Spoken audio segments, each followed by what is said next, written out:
Lorsqu'on met en œuvre un modèle de machine learning, un modèle d'apprentissage statistique supervisé et plus particulièrement de classification, on aimerait avoir le modèle le plus performant, le plus explicatif, le plus compréhensible possible et aussi le plus prédictif possible dans le cadre de la prédiction.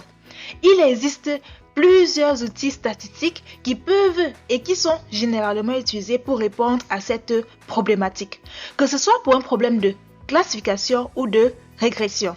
Salut et bienvenue sur Stats and ML pour tous. En ce jour 31 de ce challenge nommé 100 jours de statistiques et de machine learning, je vous présente un grand rappel, un petit rappel sur les mesures de performance d'un modèle de classification. Donc, nous verrons quoi? Nous verrons les mesures de performance d'un modèle de classification. Donc, pour chaque outil statistique, nous verrons son utilité, son principe, son utilisation et son interprétation. Donc, à la fin de cette vidéo, tu seras capable de connaître tous les outils statistiques utilisés pour mesurer les performances d'un modèle de classification. Sans toutefois tarder, l'objectif sera de faire quoi? De vous présenter les outils de mesure de performance les plus utilisés en classification en dehors de la pertinence métier.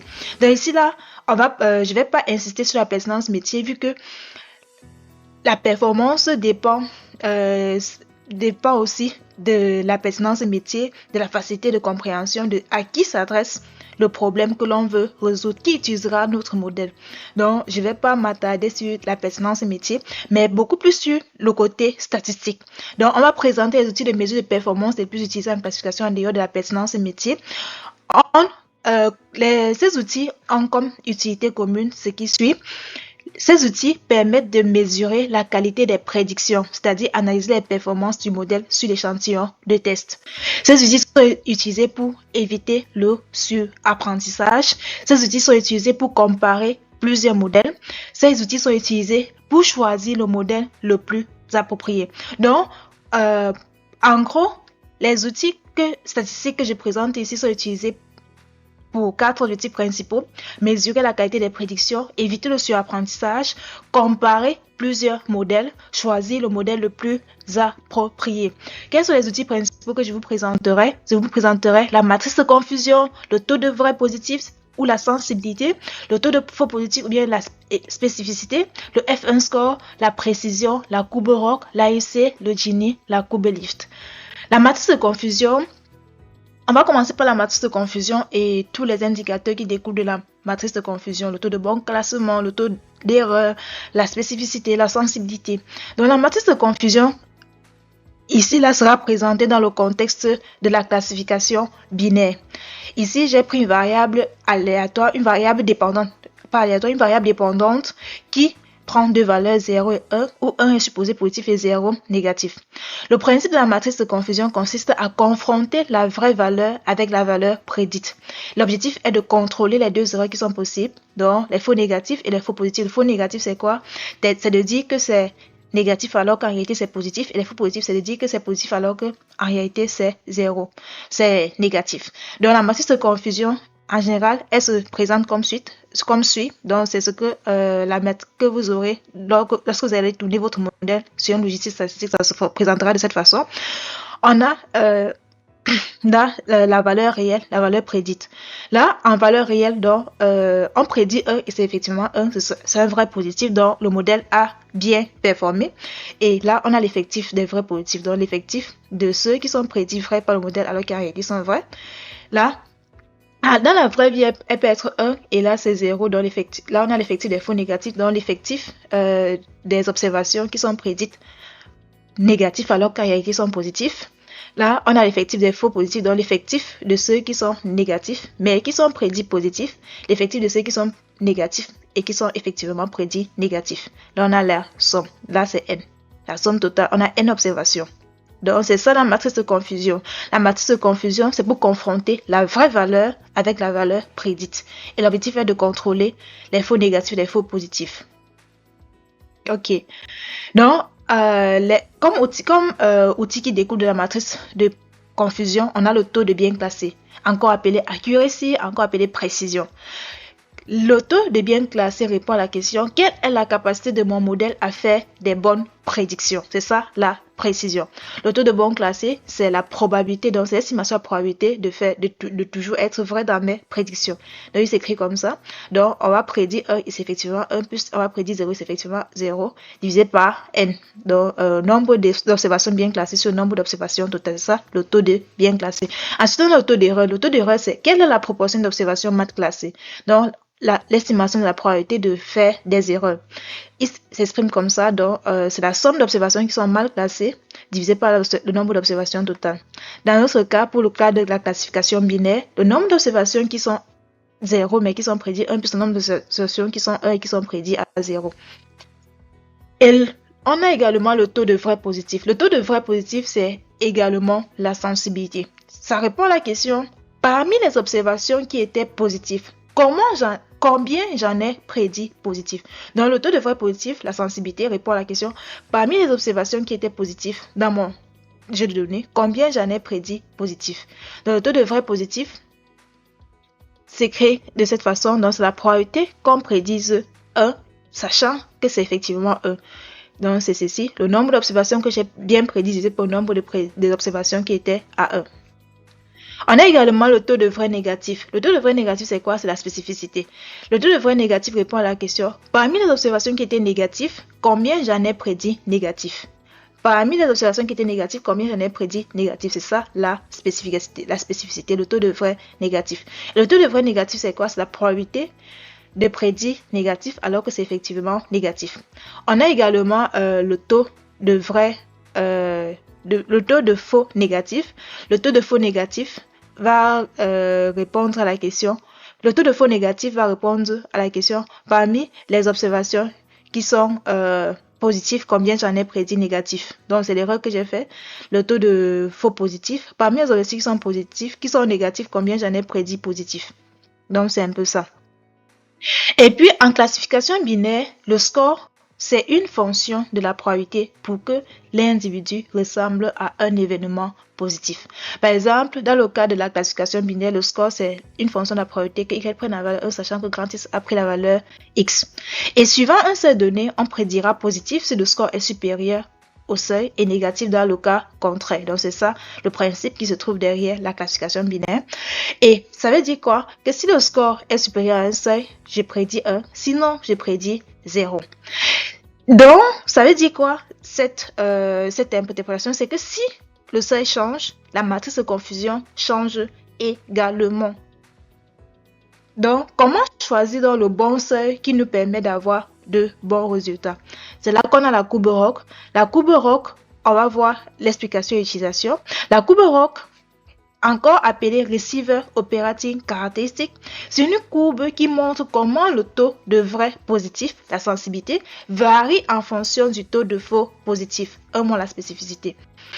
Donc, on aimerait avoir une courbe qui se trouve le plus en haut et à droite et à gauche possible.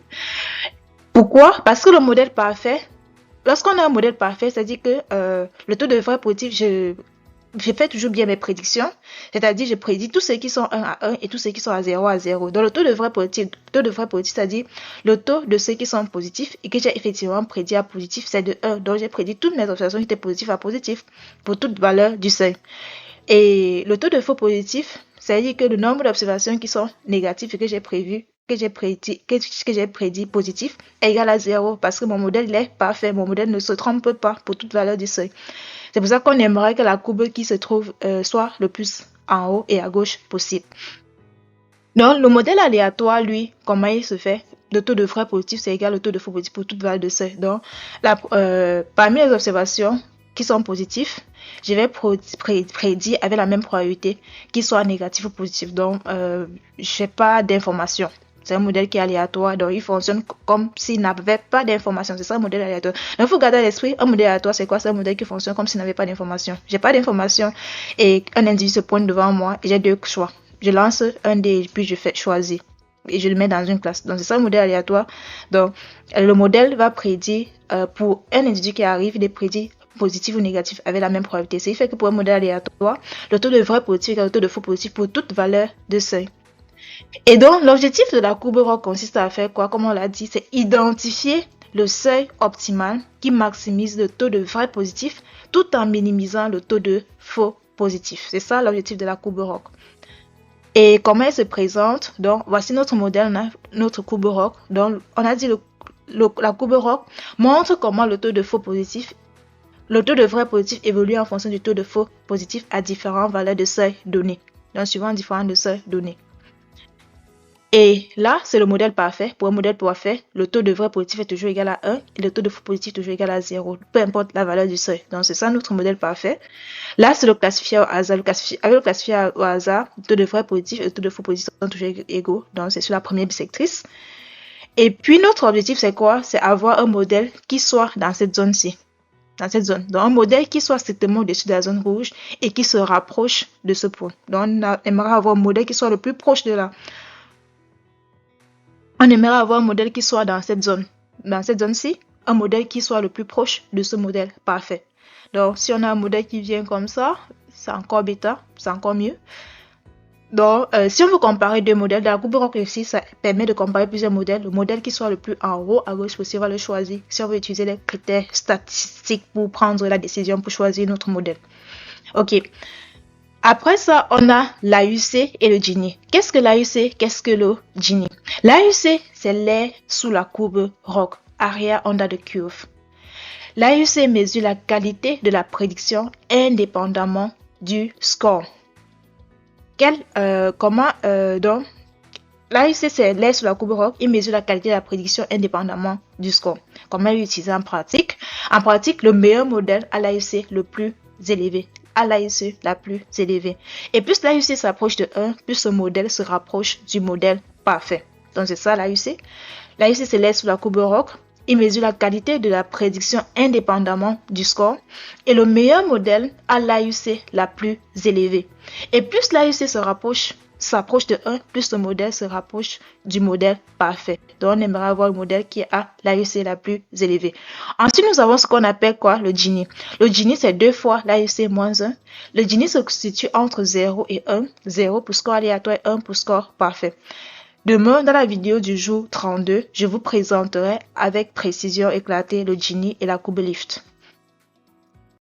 Donc, qu'est-ce qu'il faut retenir sur ces mesures de performance d'un modèle de classification en ce jour?